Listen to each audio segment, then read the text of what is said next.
नमस्कार, आप देख रहे हैं गांव लहरिया न्यूज। मैं हूं आशीष कुमार।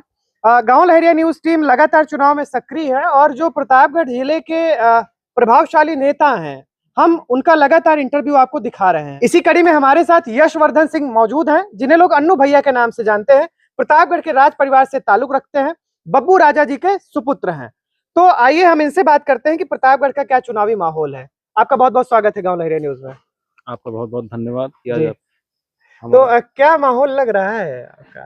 माहौल जैसा कि आप देख रहे होंगे, आप गांव-गांव जा रहे हैं जी समाजवादी पार्टी की साइकिल की रफ्तार दिन प्रतिदिन बढ़ती जा रही है जी। और जो हमारे प्रत्याशी हैं डॉक्टर एसपी सिंह पटेल, हाँ। शिवपाल सिंह पटेल, हम्म। उनको बहुत अच्छा फीडबैक आ रहा है। अच्छा, कुल मिलाकर राजपूत साइकिल की सवारी कर लिए हैं प्रतापगढ़ में? जी कर ले हैं। करने का कारण ये है कि ये जो क्षत्रियों के प्रति जो आप देख रहे होंगे कि जिस तरीके की बातें भाजपा के नेताओं द्वारा किया जा रहा है समय समय पर, जैसे पुरुषोत्तम रूपाला के द्वारा, और अभी आपने देखा होगा कि कल यहाँ के स्थानीय प्रत्याशी माननीय संगम लाल गुप्ता सांसद जी, उन्होंने कह दिया कि हमको क्षत्रियों का वोट चाहिए ही नहीं। क्षत्रियों के वोट से मतलब उन्होंने किनारा कर लिया है। हाँ, कुल मिला के हाँ, उनका वीडियो एक वायरल हो रहा था जिसमें उन्होंने ये कहा कि जी क्या यहाँ छत्री सांसद बन सकता है यहाँ पर, क्या मैं तेली हूँ तो नहीं बन सकता हूँ।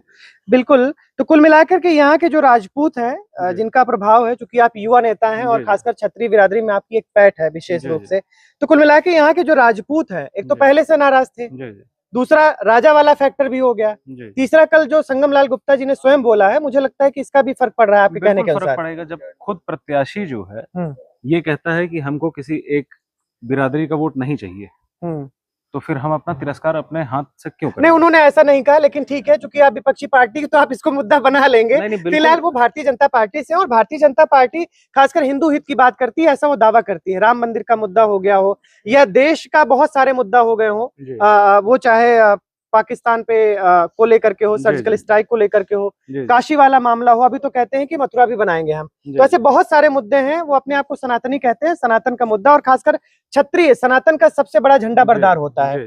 तो ऐसे में क्या मतलब क्षत्रिय बिरादरी वाकई में भारतीय जनता पार्टी से नाराज है? देखिए, अब की बार जो समाजवादी पार्टी ने जो नारा दिया, वो दिया अब की बार 400 पार, भारतीय जनता पार्टी ने। तो 400 पार का नारा उन्होंने क्यों दिया? 400 पार का नारा उन्होंने इसलिए दिया ताकि जो है संविधान में जो है बदलाव कर सके। वो अब की बार जो चुनाव हो रहा है 2024 का, वो ये चुनाव चाह रहे हैं कि ये चुनाव पूरे देश में आखिरी चुनाव। इसके बाद जैसे सोवियत रूस में और तमाम जगह जो गिनती के मतदाता होते हैं, जो उनके पक्ष के रहते हैं, सिर्फ वही मतदान करते हैं। ये तो विपक्ष का प्रोपोगंडा भी हो सकता है, क्योंकि उन्होंने कहा कि एक देश में एक इलेक्शन हो, क्योंकि इलेक्शन में भी बहुत सारी बर्बादी होती है। तो संविधान निश्चित तौर पे बदलेंगे, लेकिन बदलाव अगर अच्छे के लिए हो, क्या अंग्रेजों का कानून अभी भी चले? नहीं, बिल्कुल बदलाव होना चाहिए था। और मान लीजिए कि बदलाव नहीं कह सकते, उसको आप संशोधन कह सकते हैं। कॉन्स्टिट्यूशनल अमेंडमेंट समय समय पर होते आए हैं, और पर इनके पास 10 साल था। बताइए आप, महंगाई, बेरोजगारी, मतलब इन्होंने कुछ भी नहीं किया। हाँ, ये तो भाजपा वाले बताएंगे। कुल मिला के आपका मुद्दा महंगाई, बेरोजगारी, और ये दावा करते हैं कि जीतेंगे संविधान बदल देंगे। संविधान बदल देंगे, और सबसे बड़ी बात है कि समय समय पर सुनियोजित तरीके से ये जो है पेपर लीक करवाए जा रहे हैं, ताकि युवाओं को रोजगार न दिया जा सके, इनको पेंशन ना आ सके। ये गंभीर मुद्दा है, आप ये सही कह रहे हैं, क्योंकि पेपर लीक की वजह से लगातार जो युवा हैं, मतलब हमारे पास भी शिकायत आती रहती है। हम लोग भी डिग्री कॉलेजेस में भी गए हैं, ग्राउंड पे लगातार जा रहे हैं, तो युवा ये कहते नजर आते हैं कि साहब पेपर लीक हो जाता है, तैयारी करो, मेहनत करो, लाखों रुपए खर्च करके आप रहते हो, पेपर लीक हो जाता है। तो ये कहीं ना कहीं युवाओं के बीच में ये मुद्दा है, आप इस चीज को कह रहे हैं। तो ये मुद्दा समाजवादी पार्टी कैश करा ले जाएगी? समाजवादी पार्टी कैश कराने की बात नहीं है इसमें। जो है देखिए, देश, अपना जो देश है, इसमें सबसे ज्यादा अगर किसी की भागीदारी हो तो युवा की। और युवा अगर बेरोजगार रहेगा तो आप समझ लीजिए कि फिर देश किस ओर बढ़ रहा है, ये हमको और आपको सोचने की जरूरत है। पहले आदमी कहता था कि एग्रीकल्चर से सर्विस सेक्टर में जाने पे देश को डेवलप माना जाता था। अब आप देख रहे होंगे कि वापस सर्विस सेक्टर से वापस देश जो है एग्रीकल्चरल सेक्टर, जो आदमी एमबीए किया हुआ है वो अब खेती की तरफ बढ़ रहा है। इसका मतलब है कि हमारा सर्विस सेक्टर कमजोर हुआ। तो ये तो हमारे और आपका चिंतन की विषय है ना, तो उसको हम आपको सोचना पड़ेगा। प्रतापगढ़ में क्या ऐसे स्थानीय मुद्दे हैं जिनको लेकर के जनता समाजवादी पार्टी को वोट करे? समाजवादी पार्टी को वोट करने का सबसे बड़ा कारण जो है, वो आप ये जान लीजिए कि सांसद का यहाँ पर मौजूद ना होना। सांसद ने यहाँ के किसी भी स्थानीय मुद्दे जैसे सड़क, बिजली, पानी, इस पर कोई काम नहीं किया हुआ। बिल्कुल। और इसके पीछे उनकी जो साक्षरता की कमी है उसकी साफ झलक देखी जा सकती है। बल्कि जो हमारे जो कैंडिडेट हैं डॉक्टर शिवपाल सिंह पटेल जी, वो डॉक्टर प्रैक्टिशनर नहीं है, वो एक तरीके की पीएचडी है, मतलब उन्होंने शिक्षाविद हैं।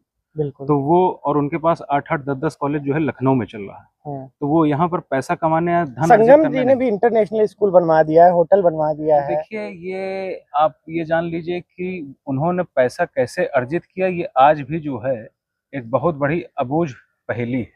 बिल्कुल। आए कहाँ से, क्योंकि वो चौथी पास हैं और पैसा चौथी पास है कि फेल है, ये भी अभी भी जो है सोचने वाली बात है। और पैसा जो है, लक्ष्मी जो है हमेशा सरस्वती की तरफ ही जाती है। जो बिना सरस्वती के जिसके पास पैसा है, तो ये तो हमको और आपको सोचना पड़ेगा कि उनका क्या मत रहा कि इसकी जांच तो भाजपा वाले करवा देंगे। ईडी, सीबीआई तमाम संस्थाएं हैं। ये आपकी सरकार बनेगी तो आप करवा दीजिएगा, गठबंधन सरकार बनेगी। फिलहाल चूंकि मामला ये चुनावी है और गांव लहरिया लगातार यहाँ पर नेताओं के बीच जा रही, जनता के बीच जा रही है। समाजवादी पार्टी के पक्ष में जो भी माहौल है उसके लिए भी मैं आपका धन्यवाद दूंगा, क्योंकि वो आपके द्वारा जो भी हम लोगों को फीडबैक मिलता है उसी पर जो है हमारी पार्टी काम नहीं, हमारा तो काम रहता है खाली ग्राउंड रिपोर्टिंग दिखाना। जब हमारे रिपोर्टर्स जाते हैं ग्राउंड में तो वो सिर्फ अपनी रिपोर्टिंग करते हैं।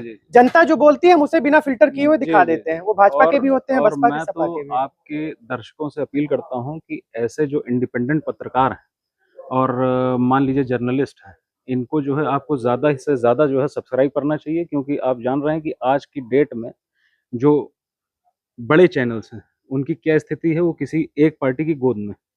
आप लोग जो करते हैं वो एकदम ट्रांसपेरेंसी के साथ करते हैं। बिल्कुल, हमारे लिए, खासकर गांव लहरिया के लिए जनता ही सर्वोपरि है और जनता ही हमारे लिए महत्वपूर्ण। हम उनके विचारों को ही यहाँ पे दिखाते हैं। तो फिलहाल आपने समय दिया, बहुत बहुत धन्यवाद। इस समय आप देख रहे थे कि गांव लहरिया न्यूज पर मौजूद थे प्रतापगढ़ के युवा नेता, खासकर क्षत्रिय बिरादरी में जिनकी एक मजबूत पैठ है, प्रतापगढ़ के राजघराने से ताल्लुक रखते हैं, यशवर्धन सिंह उर्फ अन्नू राजा। हमने इनसे तमाम मुद्दों पर बात की। इनके कैंडिडेट हैं समाजवादी पार्टी के शिवपाल सिंह पटेल, जिनके समर्थन में लगातार आप क्षेत्र में प्रचार प्रसार कर रहे हैं। फिलहाल गांव लहरिया न्यूज पर आप लगातार बने रहिए। हम आपको क्षेत्र के बड़े नेताओं का, क्षेत्र के चर्चित नेताओं के बारे में लगातार आपको खबरें दिखाते रहेंगे, उनका साक्षात्कार करवाते रहेंगे। धन्यवाद।